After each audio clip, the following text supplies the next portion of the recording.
Meus amores, o podcast Prosperidade 360 traz um convidado que eu vou falar para vocês. É o maior empreendedor e o maior empresário deste Brasil. Um homem completamente inspirador que vai contar a história dele. Flávio Augusto. Mas antes da gente apresentar esse podcast, eu quero pedir para você curtir o vídeo, compartilhar, ativar o sininho, se inscrever, mandar no grupo das famílias, mandar para todo mundo. É muito importante, gente, que você interaja com a gente para o YouTube entender que esse é um conteúdo legal e mandar para mais gente, tá bom?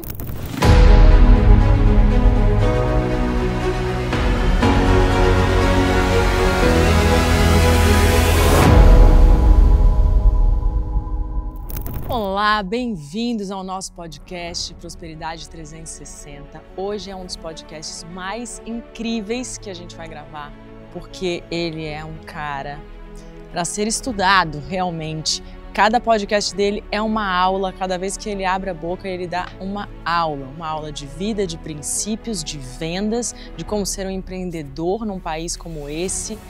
Ele é uma das pessoas mais disruptivas da internet. Ele começou quando tudo ainda era mato. Ele começou quando tudo ainda era mato aqui na internet.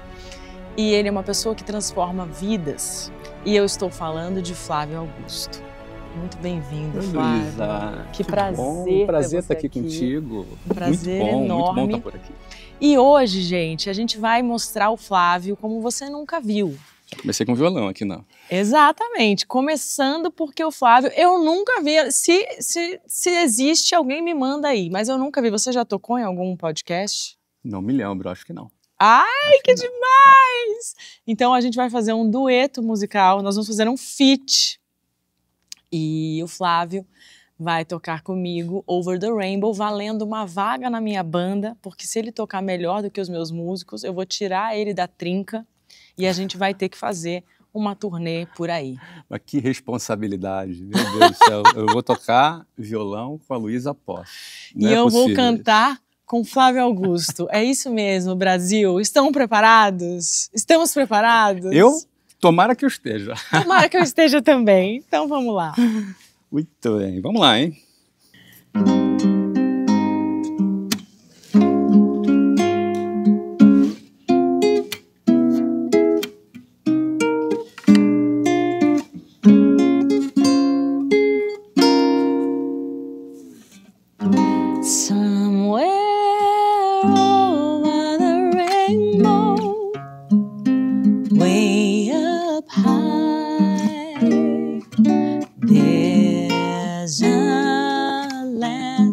That I heard of once in a lullaby.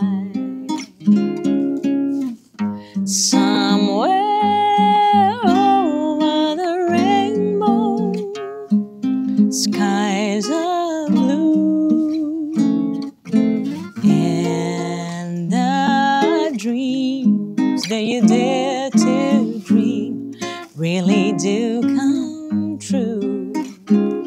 Someday I wish upon a star, I'll wake up where the clouds are far behind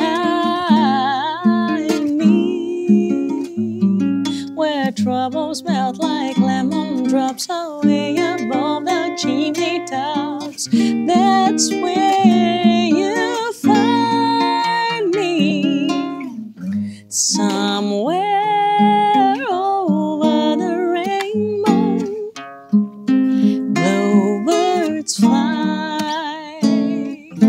Birds fly over the rainbow. Why, oh why can I?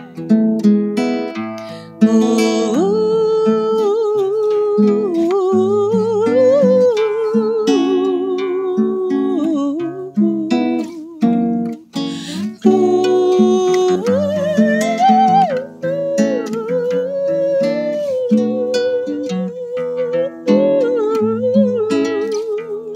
someday I wish upon a star, I'll wake up where the clouds are far behind me, where troubles melt like lemon drops away above the chimney tops. That's where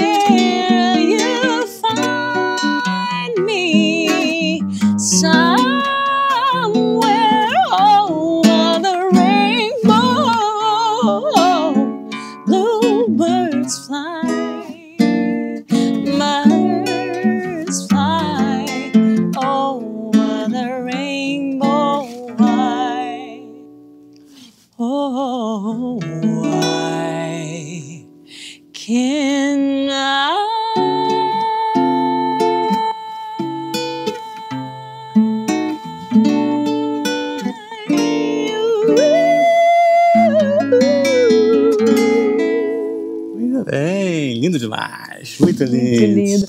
Eu não sabia que você tocava tão bem, você é muito modesto. Ai, eu tô tremendo aqui, né? Não, quer uma água, quer um uísque? Não, tem uma água aqui, ó. Aqui, ó, uma aguinha aqui. Também vou tomar uma aguinha aqui pra gente descontrair. Muito bom, excelente. Linda Nossa, música. E não tem como não lembrar, né, do Mágico de Oz, não tem como lembrar da Disney. Exato. Disney me lembra Orlando. E Orlando te lembra a tua Me casa. lembra a casa, me lembra futebol. Te lembra, exato. E me lembra a própria Disney, que foi nossa patrocinadora lá também. É mesmo? Pois é. Gente, E vamos me começar... lembra também minha infância, Por quê? quando eu nunca nem sonhava ir na Disney. Mas sonhava? Não. Nem sonhava. Eu acho que uma boa defesa é a gente não perder tempo sonhando com aquilo que está muito longe da gente, muito inalcançável, sabe? Então, quando algo é tão distante, você acha, isso não é pro meu bico. Mas eu estava errado, né? Tava bem errado. Eu estava bem errado. Ainda bem que a gente comete erros, né? Mas começando a falar sobre sonhos, o Prosperidade 360, ele vem muito para pegar essa galera que tem uma vida e uma mentalidade muito escassa ou de muita desesperança. Quer que alguém... Não, tá bom aqui. Deixa eu ficar com ele aqui. Tá gostando dele? Abraçadinho com ele. Estão amigos. Estamos amigos, né? De pessoas que têm uma mentalidade muito escassa, de que têm uma vida onde elas realmente não se enxergam em outra realidade. Uhum. E a nossa proposta é levar para essa pessoa exatamente uma pessoa como você, que saiu de uma cidade do Rio de Janeiro, de um lugar que não era nada próspero, Uhum. e chegou a ser uma das pessoas mais ricas do Brasil. Uhum. Então, assim, dentro da tua cabeça, eu conheço o Flávio de vários podcasts, do conselho, de canais, de internet, mas eu quero te perguntar talvez uma coisa que ninguém tenha te perguntado ainda. Uhum. Dentro da tua cabeça, você intentava as coisas? Você intencionava? Você sonhava? Você visualizava? Você tinha um método para chegar onde você chegou? Não um método prático, um método mental ou espiritual. Eu penso que cada pessoa, ela alcança até onde enxerga.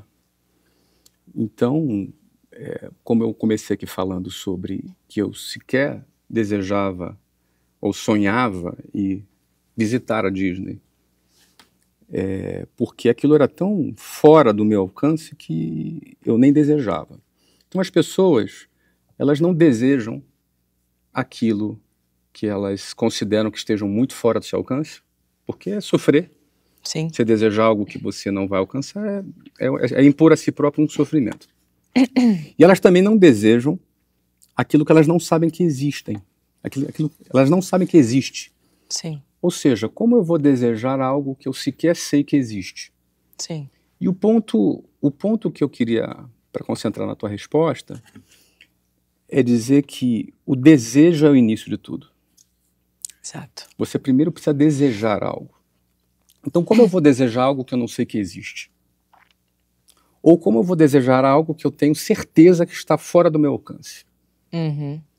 Então, quando eu só reúno essas duas possibilidades, eu não sei se está ao meu alcance, não está ao meu alcance e eu não sei que existe. Grande parte das pessoas não podem sequer desejar. Sim. Quando não sabe que existe ou que está fora do alcance dela. Então, como o início de tudo é o desejo, o desejo, o apetite, muitas pessoas que ainda não têm uma referência, não conheceram possibilidades, elas acabam não desejando. E como não desejam, não lutam por aquilo. Você só luta por aquilo que você deseja. Sim. E você só conquista pelo que você lutou. Pelo que você luta. Então, se você só conquista pelo que você luta, e você só luta pelo que você deseja, você acaba não desejando porque acha que está fora do seu alcance, ou porque você não sabe que existe, muita gente acaba se eliminando de qualquer possibilidade de evolução por conta disso. Então, só para concluir aqui, Claro. quando eu estava lá naquela minha situação inicial... Jabura é a tua cidade? Bairro Jabura era um bairro, do né? Jabu. Então, o que acontecia? Eu só conseguia desejar aquilo que eu enxergava. Então, obviamente, o meu desejo era ter um Fusca, era o que eu desejava, entendeu? E você conseguiu? Não, foi muito rápido, eu já fui para o melhor depois. Mas o ponto é esse, né? Primeiro eu quis ser militar. Aí acabei estudando e me preparando para o concurso e consegui passar. Mas aí não me identifiquei com o processo. Mas você acha assim, por exemplo, eu já vi você falando várias vezes que o que te levou a querer trabalhar foi o teu desejo de se casar com a Lu. Mas esse foi um segundo momento, não é? Porque depois que eu saí do militarismo, até não fui muito bem comportado lá, inclusive. Fui convidado a me retirar. É isso que eu ia falar, né? Saiu ou foi saído? Eu fui, assim, convidado gentilmente a sair. Eu não consigo, desculpa, imaginar você não se comportando bem. O que você fez no exército? Não, mas é porque eu não seguia muito a rotina, eu não cumpria muito, eu realmente não me identifiquei, né? Foi excelente que eles me ajudaram a tomar essa decisão por mim, não é? Tomando essa decisão por mim. Mas quando eu conheci a Luciana, eu tinha 18 anos, ela tinha 15. Quando a gente se conheceu, e aí você vê o poder que uma mulher tem sobre um homem, foi a primeira vez que eu pensei que eu precisava ganhar dinheiro. Incrível. Foi a primeira vez. Até então, eu só estudava, eu queria passar num concurso, mas assim, eu não estava preocupado com o dinheiro que eu ia ganhar amanhã. Eu tinha uma vida muito simples, de classe média baixa, mas estava tudo bem. Estava tudo bem, estava tudo certo.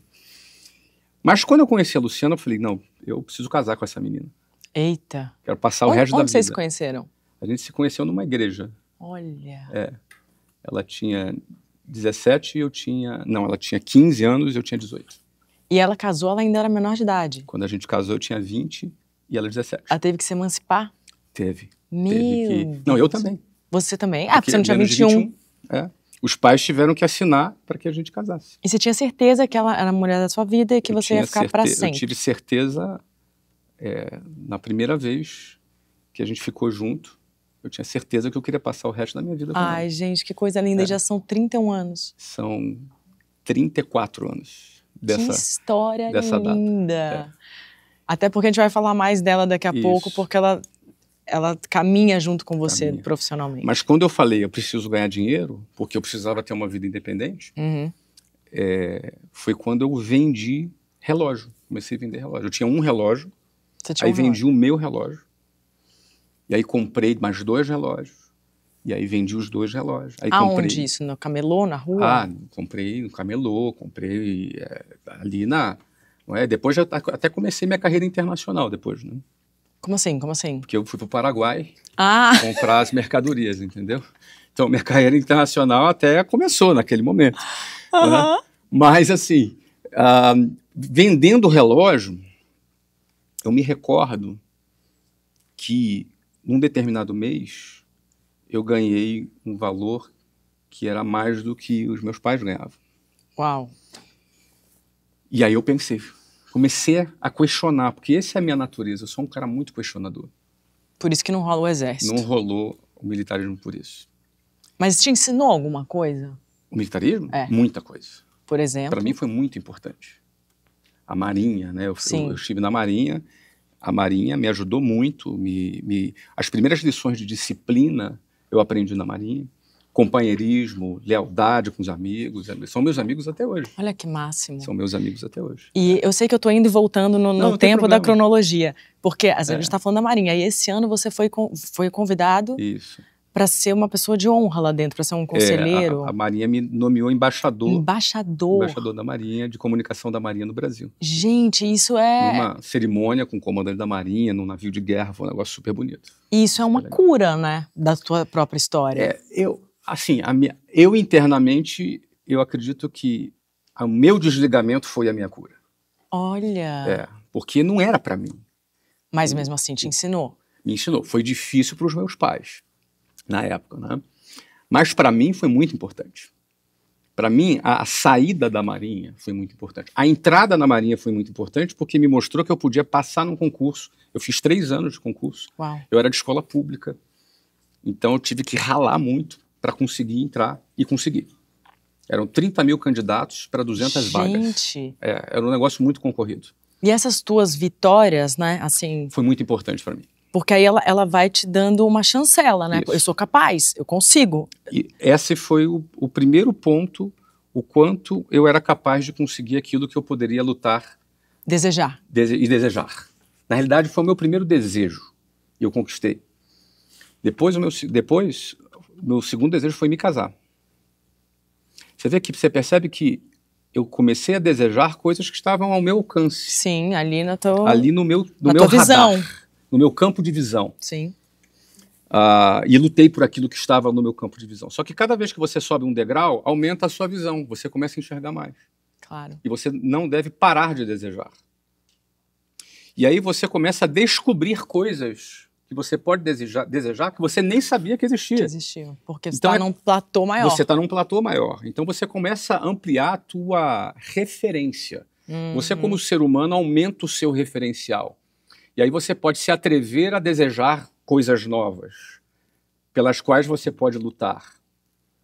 E aí eu experimentei a cada passo e lutando por cada uma dessas coisas. E cada degrau que eu fui subindo, eu continuei desejando subir mais. Agora vamos voltar lá no relógio, no Paraguai, carreira internacional, carreira bombando. Internacional, você começou a ganhar mais que seus pais. E isso... Uma vez eu ganhei, não foi todo mês, mas naquele mês que eu ganhei, eu me questionei por que as pessoas trabalham 44 horas por semana para ganhar um salário mínimo. Porque eu era de uma família pobre. Eu via pessoas ao meu redor que saíam de casa, pegavam um trem lotado, e por 2 horas para ir, 2 horas para voltar, 4 horas em transporte público lotado, e eu frequentava esses transportes públicos também. E eu comecei a fazer um questionamento do porquê não batia para mim aquele nível de esforço absurdo para aquela baixa remuneração. Sim. Quando eu estava vendendo o relógio, que era uma coisa que eu tinha em casa, eu tinha um relógio e fui aumentando, talvez eu tenha vendido uns 150, 200 relógios, não sei quantos exatamente, mas eu comecei a me questionar, por que as pessoas não seguem esse caminho? Sim, que já era um empreendedorismo. Eu nem sabia que isso era um empreendedorismo, mas eu estava experimentando produzir dinheiro através da venda. Sim. E aí o meu segundo momento de questionamento que eu me recordo, Luísa, era quando eu ia para a escola, eu atravessava uma rua chamada Avenida Suburbana, no Rio de Janeiro, e nessa rua, eu talvez passasse 1 hora só atravessando essa rua. Eram 2 horas de viagem, 2 horas e meia às vezes. Uau. E ônibus cheio, eu em pé.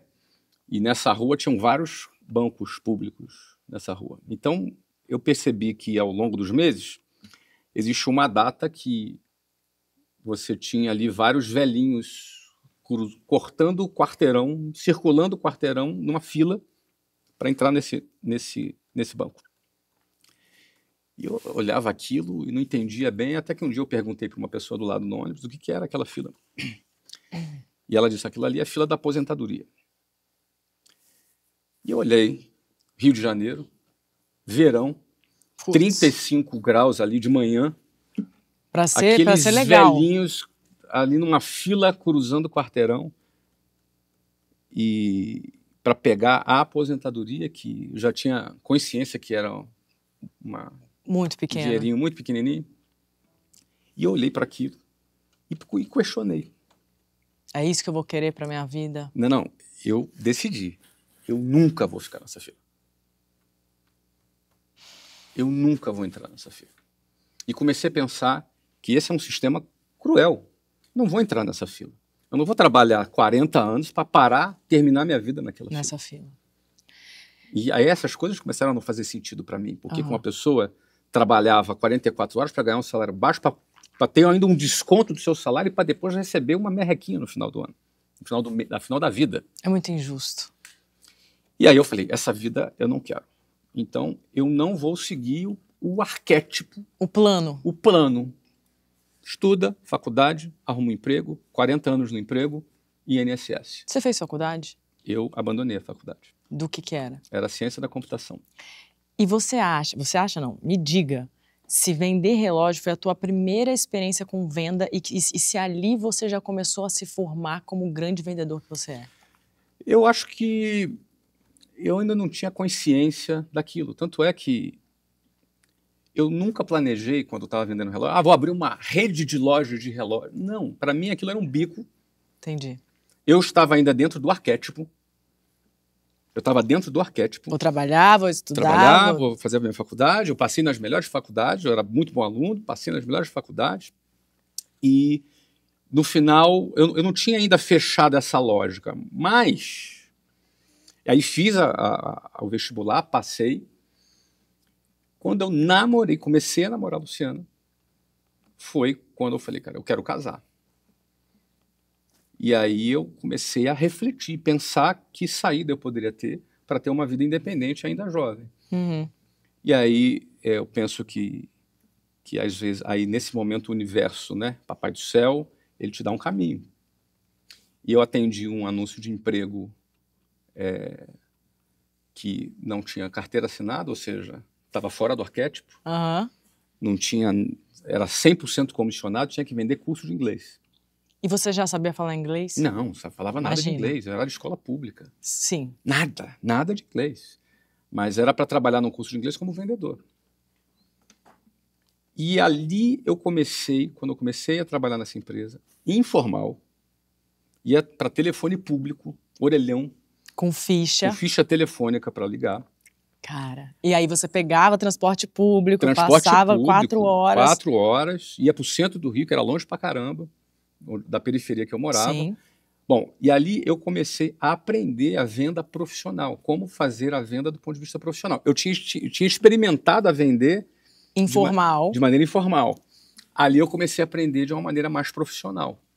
Mas Eu trabalhei 4 anos nessa empresa. Dessa maneira? O primeiro ano dessa maneira, porque era vendedor. Sim. Só que eu fui promovido a gerente, depois eu fui promovido a diretor.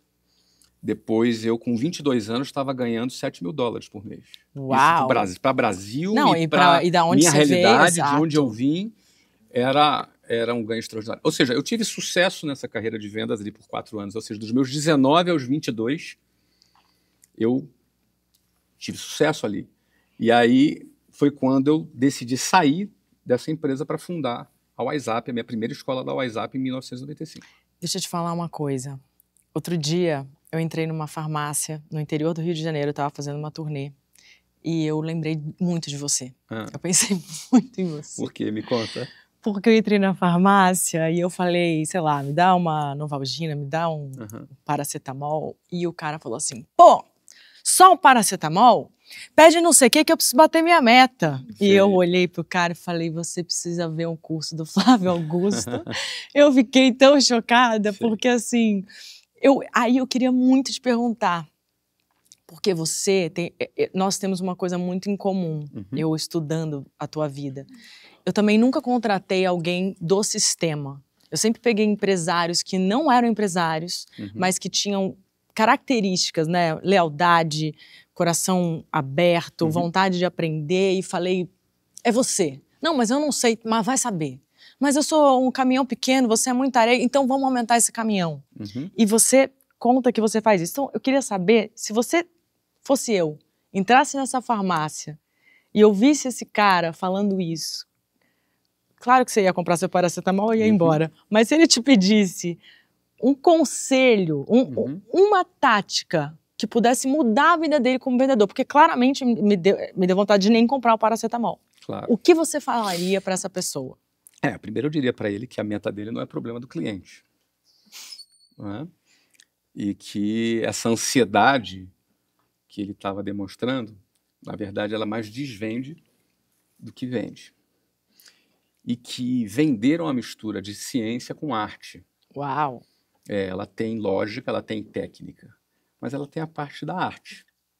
E a arte principal da venda é a arte das relações humanas. E na arte de relações humanas, a principal ferramenta não é falar, é ouvir. Então, talvez eu dissesse para ele, é para você mesmo esse remédio? E muito provavelmente você vai dizer, é para mim, está com um pouquinho de dor de cabeça, né? Olha, tem esses aqui, eu vou te trazer todas as opções. Você está com um pouquinho de estresse também? Está um pouquinho estressada? Uau! E aí, ouvir a pessoa. Ouvir a pessoa. Porque quando você ouve, essa pessoa está indicando para você as suas dores. E vender é curar dores. Vai anotando, tá, gente? A aula. Vai anotando aí, por favor. Então, quando você ouve, duas coisas acontecem. A primeira coisa que acontece é que você está se conectando com a pessoa. Quando a pessoa chega, eu quero comprar um remédio, a conexão é zero nesse momento. Sim. Mas quando eu olho no teu olho e te escuto, e você se sente olhada, vista, você se conecta. Você cria uma conexão, você cria um rapport. Você cria uma... É como se os dois cérebros, eles vibrassem em frequências diferentes, e a partir da conexão eles passem a vibrar na mesma frequência. E aí você cria uma conexão. Quando você cria essa conexão e você dá importância para o teu cliente, ouve o seu cliente, ele vai te dizer as dores dele. Então eu tenho um desafio para você, que eu vou te contar por que eu te conheci. Me conta. Eu te conheci porque era inevitável te conhecer, mas eu te conheci porque eu precisava melhorar as vendas do meu show. Olha. E eu queria ensinar para as pessoas que vendem o meu show o método Flávio Augusto. E eu pensei comigo, falei, cara, imagina, na minha doce ilusão, mas assim, você vai entender, imagina se o Flávio Augusto vendesse meu show, eu ia fazer muito show. E aí depois eu pensei, não, imagina se eu pegar alguém que trabalha com o Flávio Augusto para vender meu show, porque eu já fui mais humilde, né, já fui para humildade.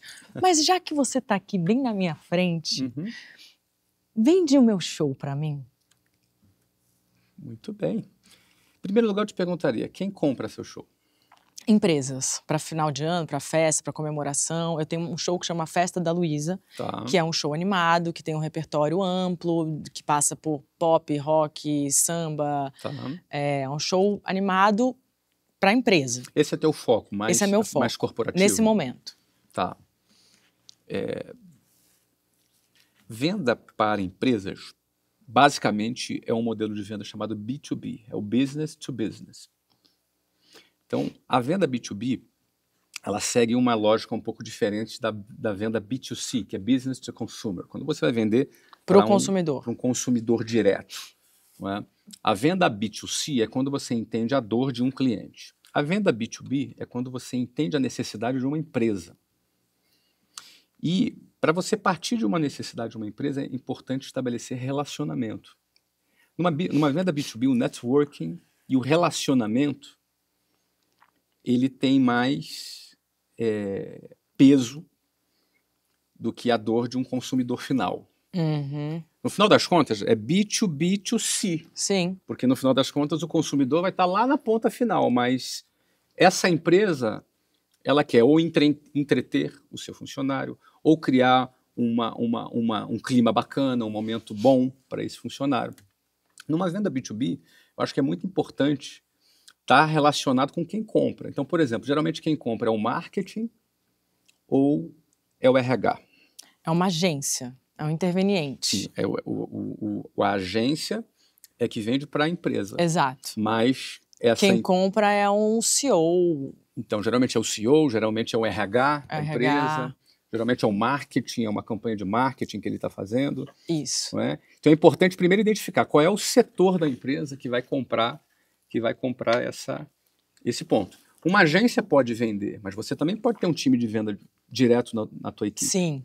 E aí, nesse caso, essa pessoa, esse teu líder comercial, ele vai estabelecer esse relacionamento com essas empresas. Onde ele vai estabelecer esse relacionamento? Ele vai visitar essas empresas, você vai ter que criar um media kit muito bonito, vai ter que criar um trabalho de vídeo muito bonito, você tem que ter no teu Instagram, por exemplo, que hoje o nosso Instagram é a vitrine da nossa vida. Então é importante ter ali uma comunicação para a empresa também, não é? E estabelecer com essas empresas esse relacionamento. Às vezes são eventos, são congressos. Mas eu estou dizendo assim, igual você vendeu o paracetamol para mim, igual você vendeu o curso do WhatsApp para o Joel J. Então, mas é que esse é B2C. Entendi, que é para o consumidor final. E aí você está falando com o consumidor. O que eu quero te dizer é que para uma empresa, estabelecer o relacionamento, ele é um pouco mais de longo prazo. O paracetamol, o cara é papum, vendeu. Passou Acabou. a dor. Passou a dor, vendeu, foi, você talvez nunca mais volte naquela farmácia. A empresa não. O cara que compra, ele vai comprar teu show hoje, pode comprar teu show uma vez por ano e por aí vai. Então, esse relacionamento ou com RH, ou com departamento de marketing, ou com os CEOs, é que tem que se estabelecer. Maravilhoso. É mais relacionamento, é mais networking e mais... O B2B é relacionamento. Por exemplo, quando a gente vende contrato B2B, a gente vende contratos B2B de curso de vendas, por exemplo. Nós hoje treinamos time de vendas de várias empresas. Como é que a gente vende o B2B? A gente geralmente convida os diretores de RH ou os gerentes de RH para uma apresentação no nosso escritório. Aí aparecem lá 80. Você traz o cara Eu para o teu trago ambiente. o cara, faço um evento, ofereço um conteúdo que é de interesse dele. Uhum. Ele não está indo lá para comprar o meu produto só. Eu vou fazer um evento sobre a importância dos soft skills na sociedade moderna para os empresários. Então a gente oferece um conteúdo, leva uma pessoa bacana para dar uma palestra para eles, e leva ali 80 diretores de RH. Começo, estabeleço um relacionamento com esses 80 diretores de RH. Em algum momento desse evento eu apresento ali um pitch de 3 minutos, 4 minutos apresentando, dou material para essa turma e começa uma conversa.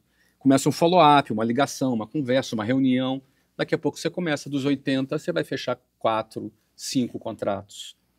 Mas que já é o objetivo. Que já é o objetivo daquela apresentação. Já foi cumprido. Só que você vai realizar, a gente realiza isso 4 vezes por ano. Uau. Você entendeu? Aí você fecha um contrato com uma empresa, aí você faz uma baita de uma entrega, e aí esse cara está satisfeito. Quando esse contrato está acabando, você gostou da entrega? Não, gostei. A gente tem essa solução. E você tem uma esteira de produtos para você oferecer para esse cara. Aí esse cara faz uma recompra. Quando ele faz uma recompra, o relacionamento já está estabelecido. Já está estabelecido. E dessa recompra vai ter uma outra recompra. Então você abre uma esteira nova, que a gente chama de um funil novo, que é para apresentação, que começa com os diretores de RH, e depois você parte para o relacionamento. Então B2B é relacionamento. Maravilhoso. E quem vende, vende tudo? Eu acho que quem vende pode vender tudo, sim. Quem vende pode vender tudo. Você teve um mentor, assim, alguma pessoa que... Claro que você tem um método próprio, Flávio Augusto, mas teve alguém na tua vida que foi muito importante? Eu tive várias pessoas muito importantes na minha vida. Várias pessoas. Dentro do âmbito da área de vendas, meu primeiro chefe lá, o nome dele era Manuel, e ele foi um cara que me ensinou a venda do ponto de vista profissional. Numa outra fase, 2 anos depois, eu tive era o presidente dessa empresa, o nome dele era Mário Magalhães, e ele foi também um cara muito importante na minha etapa de aprender a liderar. Então, assim, cada fase da sua vida, você tem pessoas que você usa como referência, com quem você vai aprender. Hoje você se considera o quê? Se você tivesse que botar na tua biografia, Flávio Augusto. Eu me identifico como empresário, como alguém que empreende, constrói negócios. Sim. Né? Eu me identifico, quando eu falo da minha identidade, como aquele mesmo garoto da periferia que andava de ônibus. Você continua sendo a mesma pessoa, na essência? Eu continuo sendo essa pessoa, até porque se eu fosse separar a minha persona em diversas fases da minha vida, aquela persona é a que eu mais admiro. Uau! Porque sair de onde aquele garoto saiu era muito difícil. Pagar o preço que ele pagou era muito duro. Então, andar 4, 5 horas por dia de ônibus, não é? Era muito difícil. E você, no meio daquele caos, você conseguia acreditar num degrau que você ainda nem sabia que existia. Isso você chama de fé? Você precisa ter fé. Porque fé é acreditar no que você não enxerga ainda. Por isso que Mas quando você sobe um degrau, você começa a ver, aí você vai alimentando a sua fé. Aquele menino se apaixonou por uma adolescente, e ela foi inspiração para que ele tivesse força para vencer aquela barreira intransponível. Então, aquela persona, se eu fosse dividir em várias personas, né, em cada fase da minha vida, é a que eu mais admiro e é a que eu procuro manter, porque eu quero manter aquela fé que eu tinha. Eu quero manter aquele desejo que eu tinha, aquela paixão que eu tinha. Tanto por ela, quanto por pela ela, vida. E pela vida, e por aquilo que eu quero conquistar. E você tem uma das características que eu acredito que é uma das características mais importantes da prosperidade, que é não prosperar sozinho.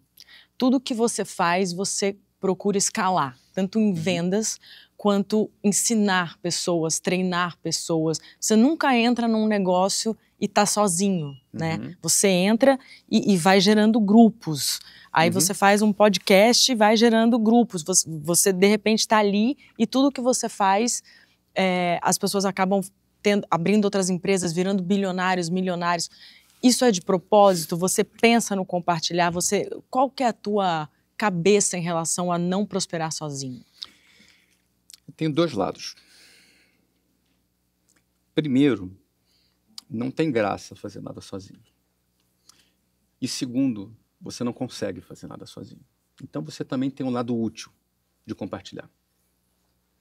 Tem uma frase, acho que é do Nelson Rodrigues, eu acho, aquele cafajeste. Deixa eu tentar lembrar, que eu parafraseei uma frase dele. Se o egoísta soubesse o quanto que é um bom negócio compartilhar, ele compartilharia por malandragem. Uau! Não é? Por egoísmo até. Ele compartilharia por egoísmo. Que maravilhoso isso. Porque o que eu quero dizer é o seguinte. Você quer pensar em si? Não pense em si, então. É meio louco, né? Peraí, vamos lá. Volta e evolui. O que eu quero dizer é o seguinte. Uma boa forma de você pensar em si é não pensando em si. Quando você pensa em compartilhar, impactar pessoas, pode parecer muito altruísta, mas também egoísta. Porque compartilhar dá lucro. Dá lucro. Para você. Eu sei, mas dá um lucro. Porque assim, Você dá lucro espiritual. É isso que eu ia falar. E dá um lucro espiritual. Financeiro. Dá lucro financeiro? Por quê? Vamos lá. Então vamos ser um pouco mais filosófico e um pouco matemático. Tá. Filosoficamente, quando você compartilha, você está lançando sementes na vida de outras pessoas. Essas sementes vão dar frutos para essas pessoas, mas elas dão frutos para você também. Isso é um pouco mais filosófico. Do ponto de vista matemático, você não cresce empresarialmente sozinho. Se você for um cara que só pensa em si, você não vai juntar pessoas ao teu redor. Você não vai ter um exército de pessoas lutando por você. Você não vai ter um exército de aliados. Você, no máximo, vai ter funcionário que faz o dele e depois ele vai embora. E vai embora. E que está tudo certo. Se o cara quiser ser assim, não tem nada de errado nisso. Mas para você construir um projeto e crescer, você vai precisar construir um exército. E você não vai ter um exército leal se você não lutar pelo seu exército. Você vai ter que investir em pessoas, formar pessoas, desenvolver pessoas, promover pessoas, para que elas sejam ótimas. Quando antes eram rejeitadas, mas depois elas se tornaram desejadas e ótimas. E quando elas se tornam ótimas, quem é que vai ter retorno com isso? Você. Então, quando você tem uma empresa, por exemplo, você não vai conseguir fazer sozinho essa empresa. Você vai precisar investir em pessoas. É como se fosse um treinador de futebol. Você vai ter que descobrir o Messi. Vai ter que descobrir novos talentos. Vai ter que desenvolver esses talentos. E aí maravilhoso. Mas isso já me leva para um outro gancho. Por que você comprou um time de futebol? Você ama futebol? Ou era um negócio? Eu gosto de futebol, mas era um negócio. Todos os meus negócios são negócios. Não tem coração? Não, eu amo todos eles também. Isso. Mas é como um filho. Você ama seu filho? Amo. Você quer ele perto de você? Muito. Muito. Mas e no dia que ele casar? Vou sofrer. Mas vai ficar feliz ou vai sofrer? Ou os dois? Os dois. Vai ser os dois, né? Então, é mais ou menos isso. Uma empresa minha é como um filho. A WhatsApp, por exemplo, que eu vendi a WhatsApp. Não, isso é muita coisa, gente. Flávio Augusto é muita coisa. Você vendeu. Eu chamo de filha. Ah, ela é menina? É minha filha, é menina. A WhatsApp é menina. A WhatsApp é menina. A menina que você não teve ali, né? Que Isso, você tem eu não 3 tive, meninos. só tive meninos, A WhatsApp é menina. Mas você vendeu tua filha? Não, meu querido. A venda da empresa é o casamento da sua filha. Ah, você entregou. Eu entreguei pro noivo. E ele te deu um dote. E ele me deu um dote. Bem gordinho. Claro, né? E ela casou. Só que eu não fui muito feliz nesse casamento. E aí você falou, peraí. Voltou para casa machucada, sem dente. Você comprou a WhatsApp de novo porque Eu você viu recomprei. que estavam deteriorando ela ou porque você viu um bom negócio? Eu comprei a WhatsApp, primeiro, porque era um bom negócio. Porque negócio é negócio, hobby é hobby, caridade é caridade. São 3 coisas distintas, né? Negócio eu boto dinheiro para ter retorno financeiro. Hobby, eu boto dinheiro para ter prazer. Por exemplo, você vai lá, tem uma coleção de violão que são bem caros, inclusive. Mas me dá prazer. É hobby. Em que é que é muito assunto, vai, continua. É hobby. E o terceiro é caridade, é quando você põe o seu dinheiro para ajudar outras pessoas. Entendo. Então, negócio é negócio. Então, em primeiro lugar, eu comprei a WhatsApp, recomprei a WhatsApp, que era um bom negócio. Eu recomprei por menos de 1/5 do valor que eu vendi. Uau, era um baita negócio. Baita negócio. 2, é só negócio? Nunca é só negócio. A vida não é só uma coisa. A vida é 360. A vida é múltipla. É múltipla. Então, eu também queria melhorar aquela história sendo contada. Eu sempre olho que tudo é uma história. Tudo é uma história que nós estamos contando. Então, eu pensei, legal esse capítulo dessa história. Eu recomprei. Minha filha voltou para casa. Você ficou feliz? Fiquei super feliz. E aí ela já tá linda de novo. E aí deu um grau Daqui a pouco nela. ela vai casar de novo. Mentira. Ah, claro. Toda empresa que você faz, você pensa em 100%. vender? Todas as empresas que eu tenho são para ser vendidas. Flávio, Sem exceção. como que você consegue ser um cara tão coração, tão sentimental que você é, a gente sente, e ao mesmo tempo tão racional, e esses dois lados coexistirem dentro do teu negócio? Como você separa isso? É porque eu vejo a lógica de que a sua filha casar é um momento feliz. E que ela precisa viver para a vida. Eu não quero minha filha vivendo comigo o resto da vida. E 2, eu sou um construtor. Eu construo negócios. Então, eu construo um negócio hoje, amanhã eu vou construir outro negócio. Para mim, sabe o que você é? Um agricultor. Uma boa metáfora. Eu acho você um agricultor. Uma boa metáfora. Que semeia, que planta, Isso. que rega, que colhe. Mas que quando a produção é colhida, eu vendo a produção. Eu não vou guardar a produção no meu celeiro ali, para apodrecer, inclusive. Exatamente. Tem que vender essa produção. Pessoas têm que se alimentar daquela comida que eu produzi. Tá vendo? Faz parte da metáfora. É uma outra metáfora. Agora, a Lu, qual foi a importância dela na WhatsApp? Porque parece que ela era o financeiro, você era a cabeça quando você decidiu fazer. Foi na sala da tua casa, você já saiu, já alugou um escritório. Como é que foi essa construção da WhatsApp com a Luciana, tua esposa? A Luciana foi parte ativa da construção da WhatsApp. A começar que nós abrimos a WhatsApp com R$20 mil do cheque especial. Do cheque especial. Com juros de 12% ao mês. Uau! Que coragem! Juros amigáveis. Né? Você dormia à noite? Igual uma criança. Tranquilo. Acreditou completamente. É que não é um acreditar da fé. Nesse momento, já era um acreditar da racionalidade. Eu sabia exatamente o que eu precisava fazer para dar certo. Matematicamente. Matematicamente. Entendi. Não era algo que eu dependia de algo metafísico que acontecesse depois para que desse certo. Eu já trabalhava 4 anos no setor, já dominava, já vendia. Eu era um diretor de vendas muito forte. Já tinha sido promovido a... Já, vários. Fazia 600 matrículas por mês. Meu Deus! E eu precisava, para dar certo na WhatsApp, fazer só 100. Percebe? Então dava para dormir, hein? Dava para dormir. Sem Rivotril, sem nada. Sem nadinha. Igual a criança. E aí o que acontece? Então, os 20 mil do cheque especial, apesar de eu ganhar bem, na época, eu ganhava bem, mas tinha 23 anos. Não tinha herança, meus pais não tinham como me ajudar financeiramente, era eu e Luciana. O pai dela também não tinha, então... Ela trabalhava? A Luciana trabalhava comigo. Eu era na área de vendas e ela trabalhava na área administrativa. Uau. Exatamente. Então, quando a gente decidiu sair, esses 20 mil do cheque especial eram 10 mil no cheque especial dela e 10 mil no meu. Ou seja, os dois CPFs comprometidos. Matematicamente, skin in the game, a gente estava completamente comprometido ali. E saíram os dois tipo Jerry Maguire. A gente saiu exatamente assim. A gente saiu para fazer acontecer. Eu pedi demissão e cheque especial, e a gente tinha que vender para pagar o aluguel do mês que vem, para pagar funcionário. A gente inaugurou a escola com 20 funcionários.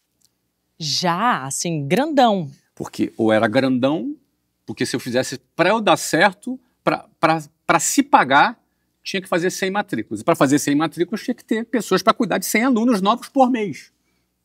Então eram 1.200 alunos no ano. Então não existia hipótese de começar mais ou menos. Ou eu começava com 20 funcionários num espaço de 450 metros quadrados, Gente, no centro do Rio de Janeiro. Entendeu? que coragem. Então, é até muita coragem, mas é menos do que parece, porque eu já dominava essa rotina toda, eu já dominava, entendeu? E a Luciana era quem cuidava do financeiro. E digamos que ter alguém competente cuidando do financeiro quando você não tem dinheiro é muito importante. Pô, mas assim, você não tinha o nome. Não tínhamos nada. Então, isso é difícil, assim, por mais que, eu tô fazendo ali venda, eu sei que eu preciso de 100, mas eu vendo 600 no escritório. Mas qual era o nome da empresa que você trabalhava? Quem trabalhava antes era Minemo System. Pô, isso Também não era isso que conhecida. também não é ter nome. É. Mas assim, era uma empresa que já existia e tal, deveria na época as pessoas ouvirem falar ou não? Não. O nosso processo de prospecção de aluno era completamente ativo. A gente que trazia os alunos, não eram os alunos que vinham. E de onde veio esse nome, o WhatsApp? Esse é uma história interessante. Primeiro não era WhatsApp quando a gente abriu, era Winners. Winners? É muito pretencioso esse nome, É, né? um pouco. Muito pretencioso. Mas acho que naquela fase, com 23 anos, a gente ainda se auto-afirmando, né? É. Mas esse era o nome que a gente escolheu.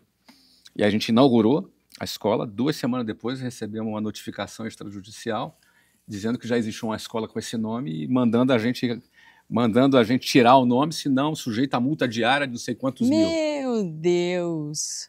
E a gente ainda foi lá tentar negociar. Tomamos um passa-fora justo, inclusive, lá. Vocês não fizeram pesquisa para ver se já tinha uma winner? É que a gente fez para o CNPJ. Eu achei que eu não sabia que precisava do INPI. Também não Entendeu? sabia, você acabou de me dizer. Então você tem a pesquisa no CNPJ, você tem a pesquisa do INPI. Entendi. E aí, empreendedor é assim. Eu fui aprendendo, cometendo falhas. A primeira falha foi o nome. Erramos no alvo. Erramos feio. Erramos bem. E aí, quando a gente voltou lá do Passa Fora, a gente pensou, não vamos começar brigando, né? O problema era o seguinte, Luísa. Os livros que a gente tinha feito, todos eles tinham lá na capa, Winners, e o W, que era logo, em todas as páginas. E a gente não tinha dinheiro para fazer outro.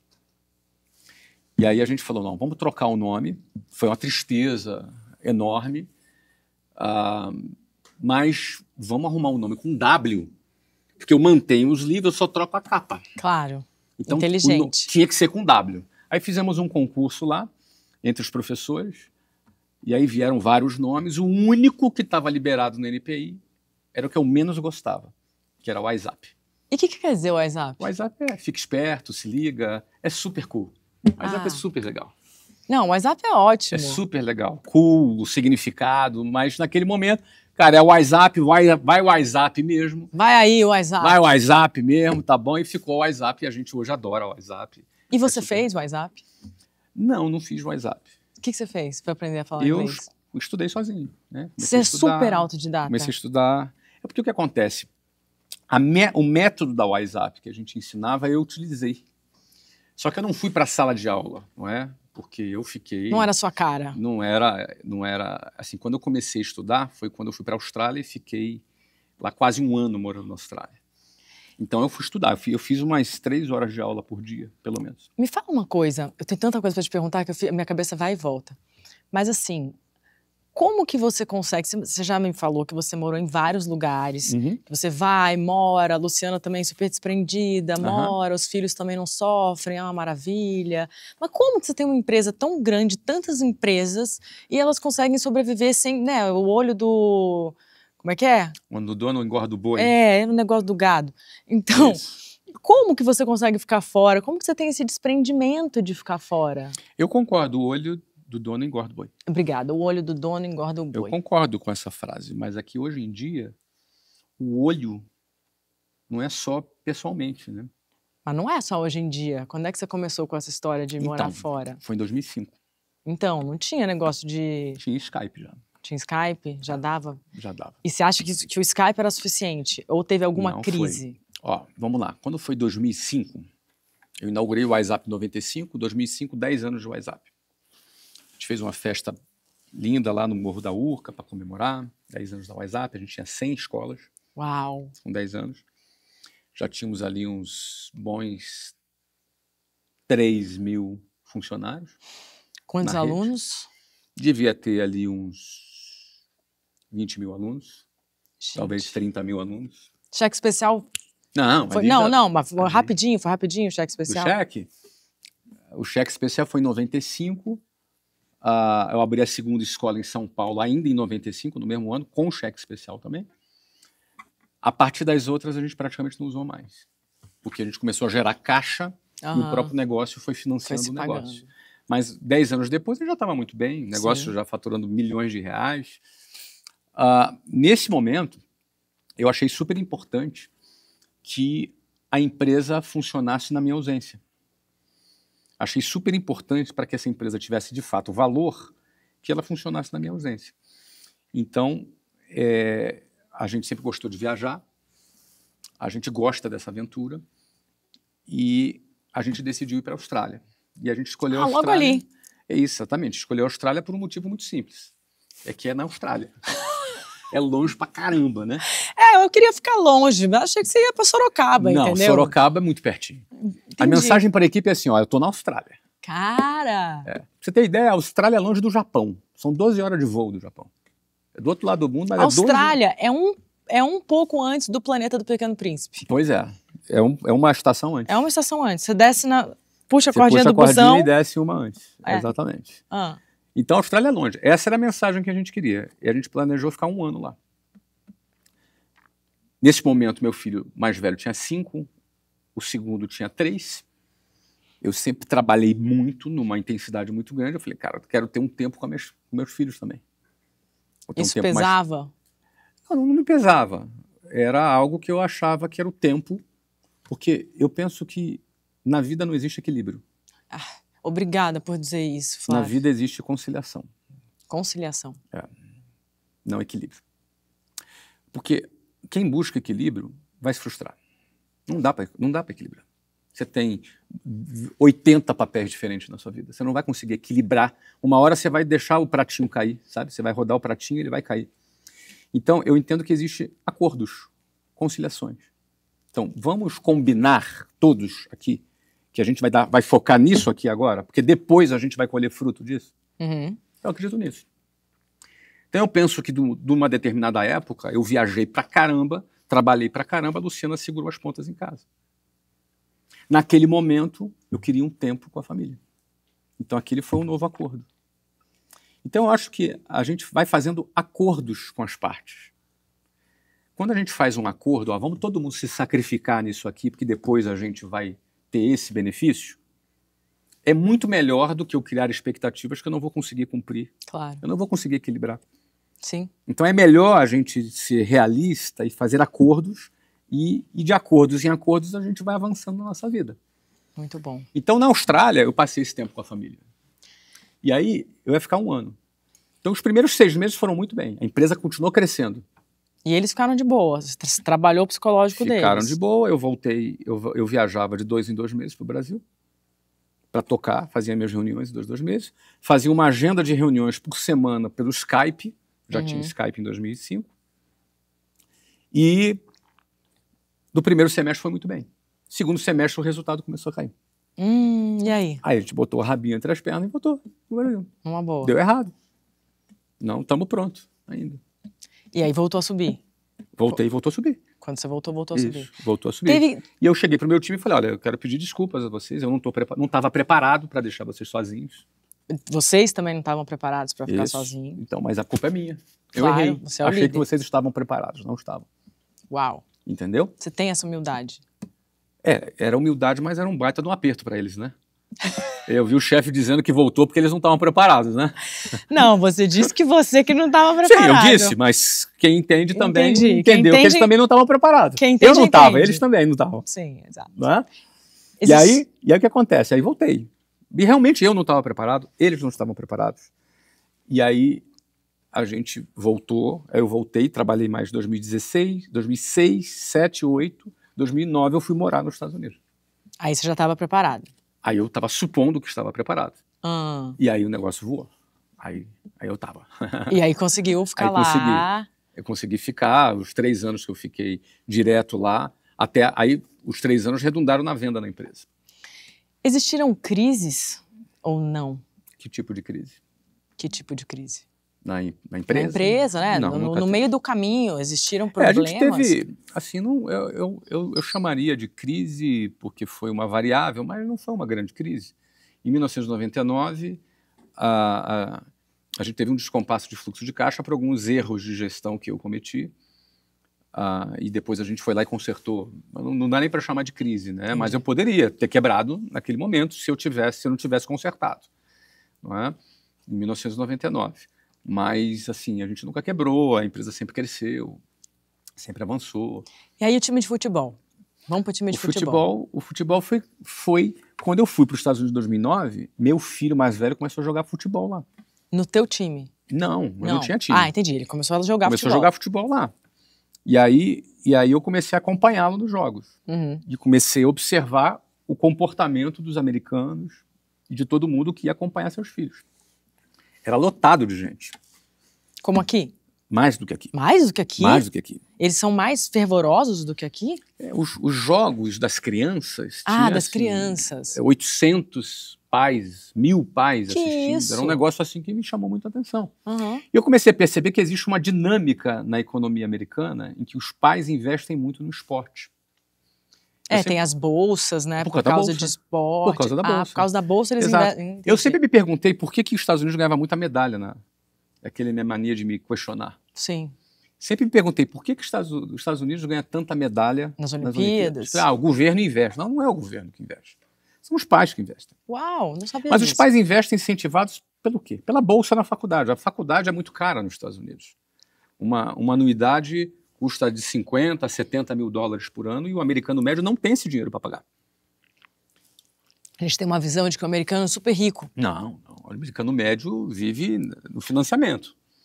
Ele não tem 70 mil dólares para pagar por ano. A maioria não tem. Aham. Então, uma forma de financiar a faculdade é ele gastar 800 dólares por ano, que isso ele tem, Sim. para pagar um esporte para o filho, para ele ser bom em algum esporte, porque sendo bom em algum esporte ele vai ganhar bolsa. Caraca, nunca ia imaginar que era por causa disso. Exatamente.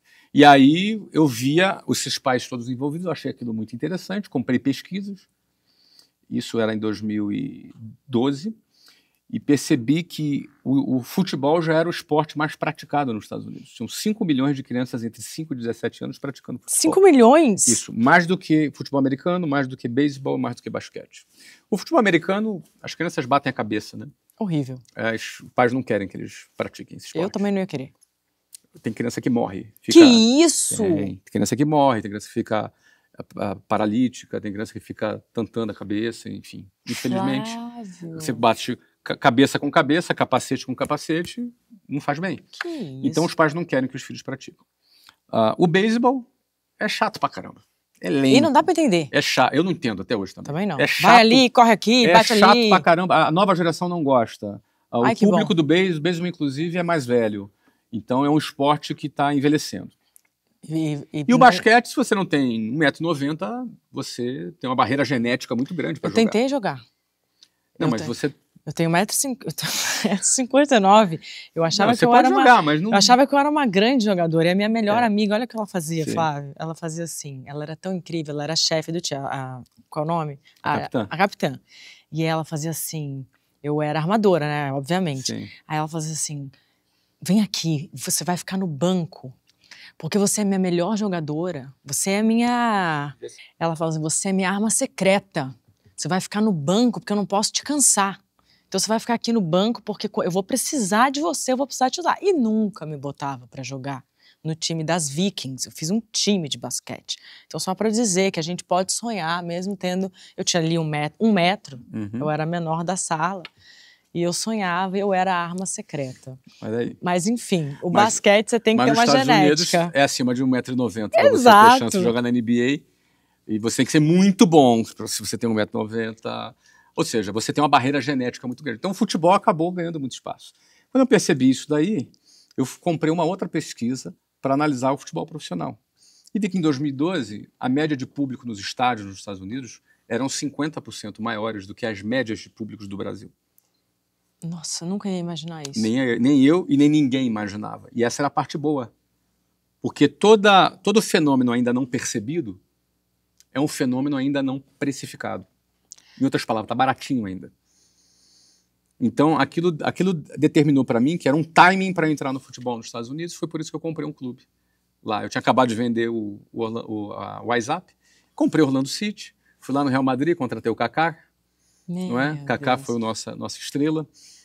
E o clube super prosperou. E o clube arrebentou. Nosso primeiro jogo, não sei se você pode botar a imagem, eu posso mandar para você uma foto, tinha 62.500 pessoas no estádio. Mentira. Eu quero imagens. Imagens. Eu quero imagens, por favor. E a gente teve uma média de 33 mil torcedores por jogo no primeiro ano, que era uma média maior do que qualquer clube do Brasil na época. E você fez um trabalho social no clube? O clube também tem vários trabalhos sociais que a gente fazia. E a gente construiu um estádio.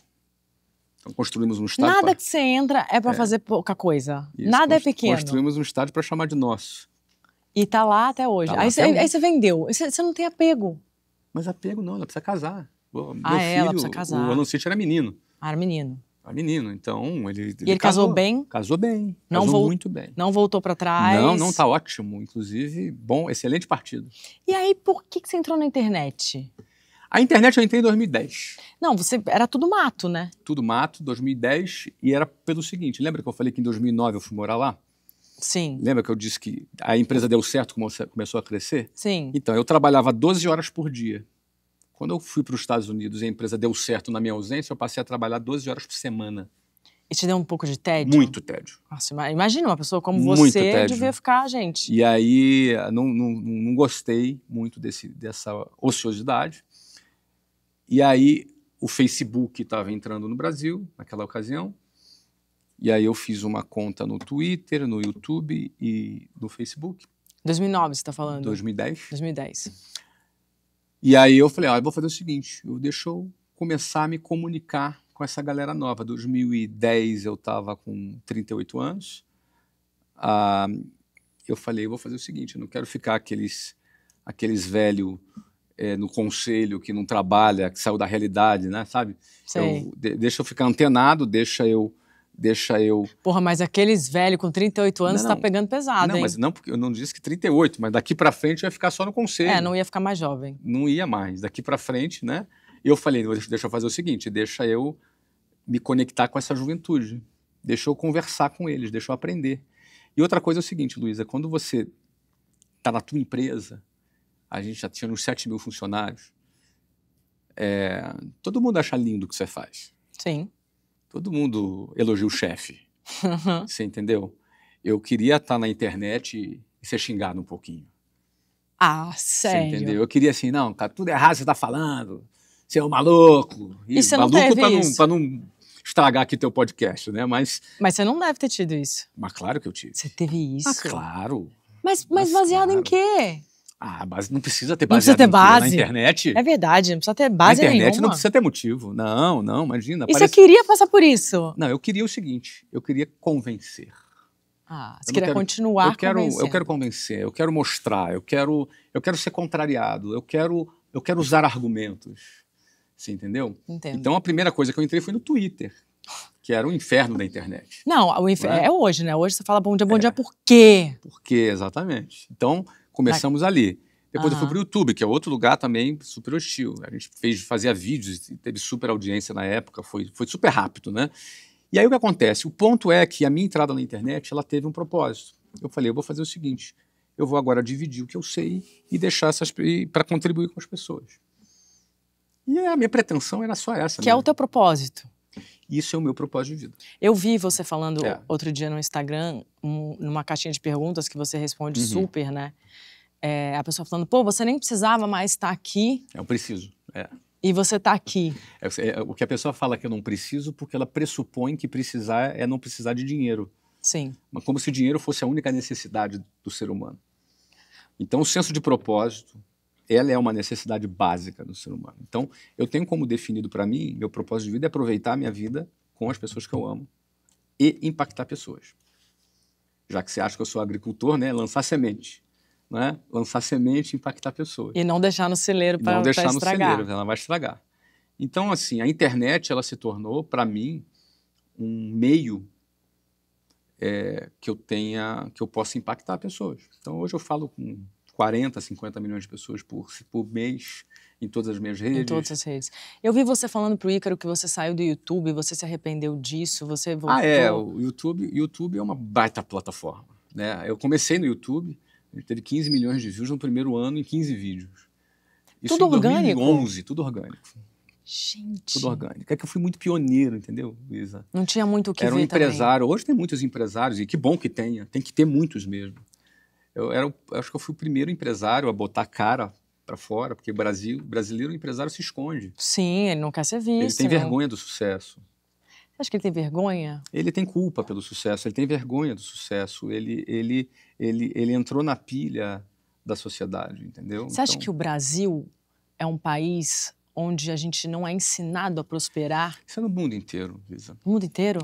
Mas nos Estados Unidos não tem uma coisa de vamos prosperar? Tem uma parte, a outra parte é o contrário. E cada vez mais essa polarização, ela cresce no mundo inteiro. E isso cresce nos Estados Unidos positivamente e negativamente também. Acontece que eu tenho claro o porquê que eu estou ali. Então eu não estou preocupado se alguém vai me criticar. A diferença é que eu venho de baixo, eu fui pobre. Eu andei de ônibus, andei de trem. E eu nunca fiz negócio público. Nunca tive um centavo de dinheiro público. Eu não faço licitação. Eu quero distância do poder público. Então ninguém tem nada para falar a meu respeito. Então eu me posiciono como alguém que saiu do zero e chegou lá. Então é como se fosse um conto de fadas. Sim, é super inspiradora a sua história. De um conto de fadas que se tornou realidade. E eu sei que eu sou minoria, eu sei que não é todo mundo que vai conseguir. E nem todo mundo precisa conseguir o que eu consegui. Claro, conseguir alguma coisa já é. Eu acho que todo mundo pode melhorar de vida. E eu tenho essa convicção, que todo mundo pode melhorar de vida. Todo mundo, se sai do arquétipo convencional do faculdade, emprego e INSS, porque as pessoas, grande parte delas, entram nesse arquétipo sem questionar. Então, é a lei natural da vida. É a lei chamada natural, que na minha opinião não é natural. Estou sendo bem irônica. Claro, não é natural. E aí o que acontece? Nesse cenário, meu discurso passa a ser um pouco subversivo. Sim, você é totalmente disruptivo. É disruptivo e quando isso desafia as pessoas a se tornarem pássaros que voam, porque o passarinho, dentro da gaiola, ele tem alpiche todo quinto dia útil. E o gato não come ele dentro da gaiola. Mas ele não voa. E o passarinho foi feito para voar. Ele não vive seu propósito. Ele não vive e não voa. Então o passarinho que voa não tem a comida garantida, ele não tem nada, ele tem que caçar, pode morrer, tem predador, mas ele voa. E aí você sente que o cara que tem medo de sair da gaiola é o cara que te critica? Não posso, eu acho que muitos me criticam, né? Mas assim, deixa eu ser justo aqui. Eu tenho pouca gente, matematicamente falando, que me critica. Pouquíssima. Eu não tenho quase hater nenhum, entendeu? Eu não posso reclamar nesse sentido. Mas o que eu quero dizer é o seguinte, geralmente, se a pessoa vai reagir, por exemplo, eu quando falo do passarinho comendo alpiche no quinto dia útil, eu estou provocando um incômodo em quem me ouve. É isso que eu estou te perguntando. E a minha finalidade é provocar o incômodo. Porque as pessoas só mudam se estiverem incomodadas. É, porque o ruim é o melhor amigo do ótimo. E exatamente. O bom é o pior amigo do ótimo. Pois é. Então o que acontece? Eu penso que fazer as pessoas refletirem é a minha missão. É por isso que eu boto a minha cara na internet. Entendi. Fazer as pessoas pensarem que existe vida além do INSS. Que esse modelinho que foi apresentado para as pessoas não é o único modelo. Você entende? Então, eu abracei isso como um propósito, porque isso foi o que mudou a minha vida. E eu já vi a vida de muitas pessoas modificando também. Do teu lado? Do meu lado, e que não estão tão do meu lado, porque hoje eu comprei empresas e sou sócio de empresários que começaram a empreender ouvindo meu conteúdo. Quando eu digo do teu lado, das sementes que você Das sementes jogou, que eu né? joguei, Das sementes que você jogou. Agora eu te pergunto uma coisa, baseado nisso que você está falando. A gente está perto aí de uma recessão braba. A gente passou por uma pandemia que fez o país ficar também completamente numa situação difícil. E você saiu muito bem na pandemia. Você acredita que um país, dependendo do governo que ele esteja, dependendo de como as coisas estão vindo do Estado, é capaz de derrubar as pessoas, ou que as pessoas conseguem ir além e fazer a sua própria vida e prosperar dentro de uma crise? Vamos lá. Dentro de um cenário de normalidade, na minha opinião, na minha visão, e o que eu tenho experimentado em 30 anos, não importa qual é o político lá, não vai fazer nenhuma diferença. Dentro de um cenário de normalidade. De normalidade. Existe um cenário de não normalidade. Quais são os cenários de não normalidade? Uma pandemia. Uma pandemia, uma guerra, um golpe, uma ditadura. A Venezuela, por exemplo, se tornou uma ditadura. E você morou lá numa Morei época na Venezuela, ótima. numa época ótima. Então a Venezuela virou uma ditadura, era um país ótimo. Eu fui morar na Venezuela porque era melhor que o Brasil. Eu fui morar em 1993, Hugo Chávez estava preso. Hugo Chávez assumiu o país e transformou o país numa ditadura. Entendeu? Com umas ideias malucas. E o país, ou seja, ele tirou o país de uma normalidade democrática. Então, em situações extremas, a intervenção de um Estado acaba com a vida das pessoas. Uhum. Uma guerra, uma pandemia, que é uma contingência, ou numa quebra democrática, como foi o caso da Venezuela. Agora, numa situação normal, numa situação de normalidade democrática, vai entrar um cara de direita, vai entrar um cara de esquerda, eu gosto dos fulano, eu gosto do Beltrano, enfim.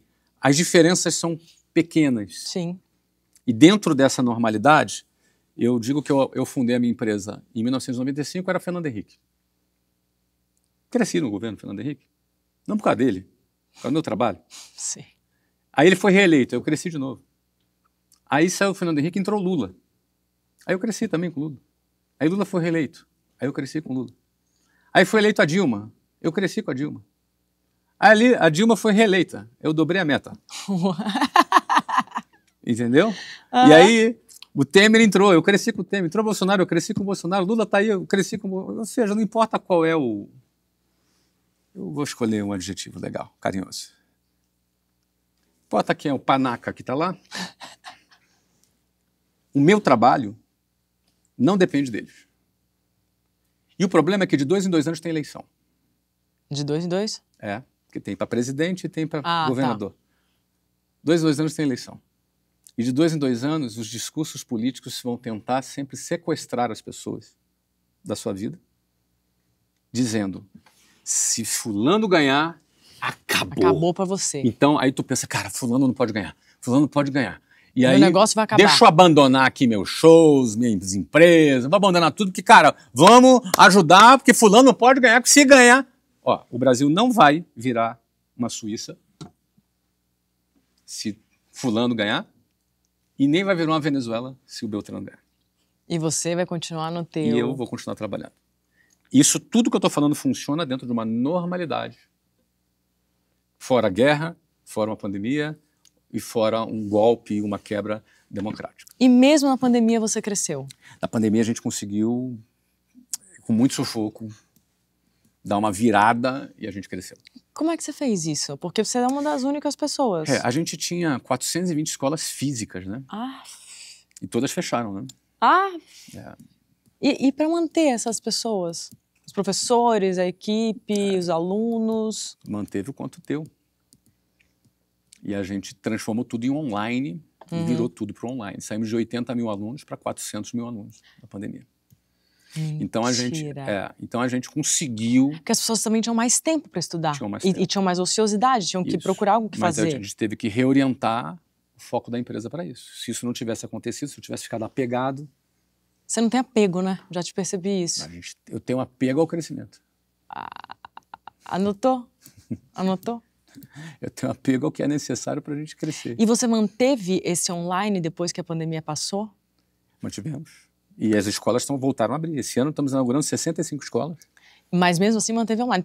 Porque depois da pandemia, essa coisa do curso online, que inclusive você tem seus cursos online, ele passou a existir de forma muito forte, né? Porque as pessoas, elas viram que elas não precisam mais estar, assim como o home office, assim como as reuniões. A gente viu que a gente não precisa mais estar presente. E isso, depois de passar a crise, deve ter sido incrível. Tem todos os públicos, né? Porque, por exemplo, você prefere delivery no restaurante ou prefere ir no restaurante? Eu prefiro os dois. Depende do momento, né?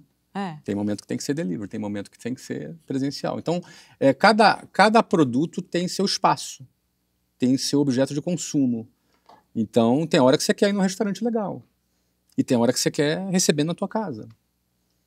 Então, você tem gente que quer fazer curso online, mas tem gente que quer conhecer, se conectar com pessoas.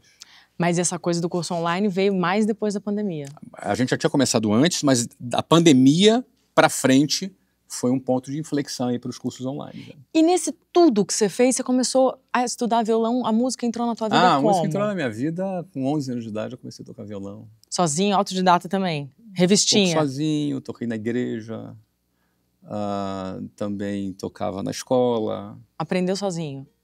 Eu cheguei a fazer acho que 2 semanas de aula, mas depois eu saí fora da aula. Isso.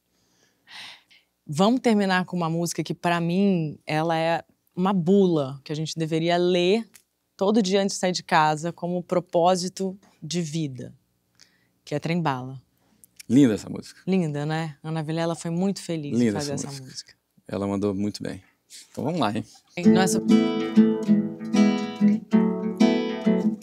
Não é sobre ter todas as pessoas do mundo pra si.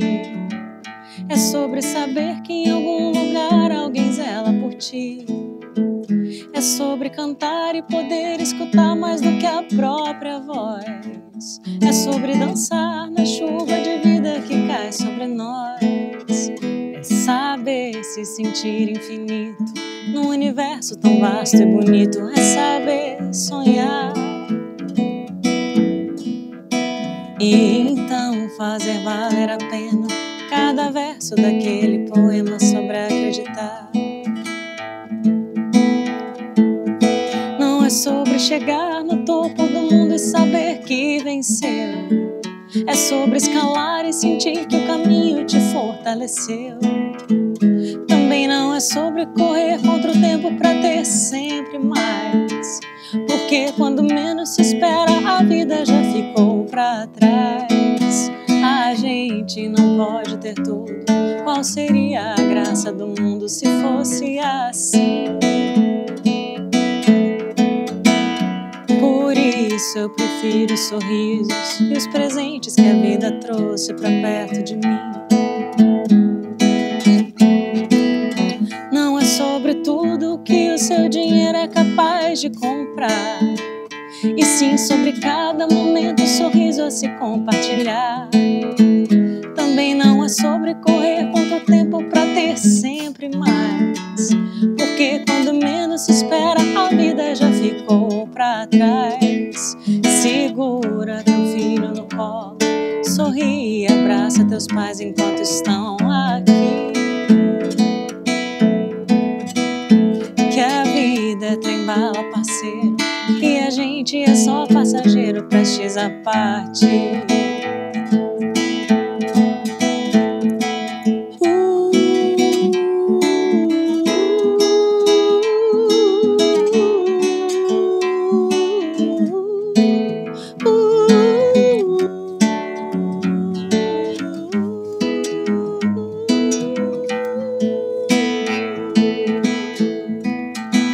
Segura teu filho no colo, sorri e abraça teus pais enquanto estão aqui. Que a vida é trem-bala, parceiro, e a gente é só passageiro prestes a partir. Laia, laia,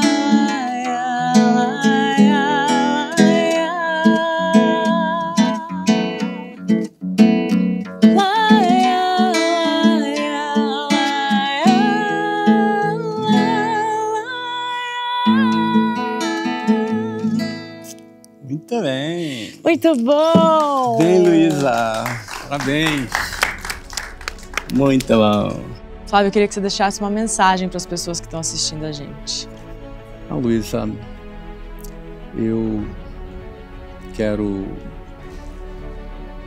pedir que as pessoas reflitam, questionem, não aceitem padrões, que elas não só acreditem na sua capacidade, mas se proponham a descobrir novos referenciais, porque a gente deseja aquilo que a gente sabe que existe, que a gente acredita, e a gente só luta por aquilo que a gente deseja, e a gente só conquista aquilo pelo qual a gente lutou. Então, o desejo é o início de tudo. Desejar, sonhar, ter apetite pela vida é o início de tudo. Então é isso que eu desejo para todas as pessoas. Muito obrigada, Flávio. Demais. Gente, olha, Flávio, foi um prazer enorme. Não sei te dizer quanta honra e quanta sabedoria você compartilhou aqui com a gente. Muito obrigada por ter vindo. Muito obrigada. Sua participação foi fundamental para esse programa. E espero que você tenha curtido. Gente, esse foi Prosperidade 360 com Flávio Augusto. Estou muito feliz. Que aula! Peguem um caderno, uma caneta. Não se esqueçam de compartilhar, ativar o sininho, comentar, mandar para o grupo de amigos, de família, de quem você quiser. E continuem com a gente aqui. Flávio, obrigada. Foi um enorme prazer, Luísa. Um prazer muito grande, muito bom conversar contigo. Muito bom. Êêêê!